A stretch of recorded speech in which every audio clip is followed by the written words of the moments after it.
بسم الله الرحمن الرحيم. السلام عليكم ورحمة الله تعالى وبركاته.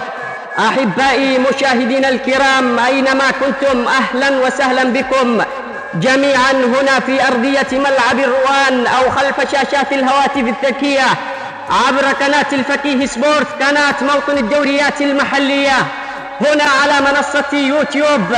يشرفني أنا محدثكم زيد المؤيد أن أكون معلقا وواصفا في نهائي دوري مديرية أسلم للشباب تحت سن 23 عام ما بين الغريمين الحاضرين أمامنا، فريق الأمل دار كيس وفريق شباب المكلاح. مرحبا بمن حضر ليتابع ديربي الذهب، ديربي اللقب، ديربي التحدي نحو الصعود لمنصة التتويج، ومنصة سيكون من اللاعبين الذي يقودون فريق.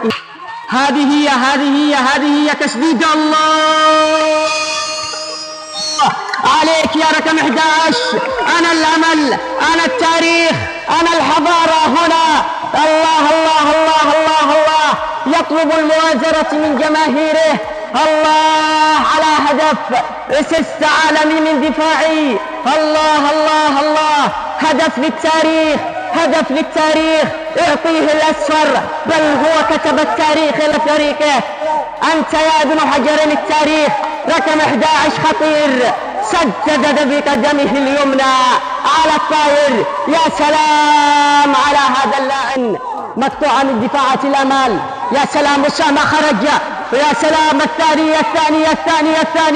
والله ألم أقل لكم إنه لا تسلم منه شباك الخصوم. ابن سالم أسامة، الله على الاحتفالية، احتفالية الذهب، احتفالية اللقب. أنت يا ابن سالم كبير، خرج من بين الدفاعات، روض الكرة بين قدميه ثم سجلها في الزاوية. لا يحمل الحقد من تعلو به الرتب، ولا ينال العلا من طبعه الغضب. إن الأفاعي وأن لانت ملامسها عند التقلب في أنيابها العطب. قد يعشق المرء من لا مال في يده، ويكره القلب من في كفه الذهب لحد الآن هو على كف فريق الأمل، فكيف لهم أن يتركوا هذا الذهب؟ فاكرهوهم أو اعشقوهم أو سموهم ما تريدون. خطيرة لكن إلى أحضان حارس المرمى ينقذها من أمام ابن سالم الذي أحدثكم عنه في كل لحظة. فتى يخوض غمار الحرب مبتسما وينثني وسنان الرمح مختضب.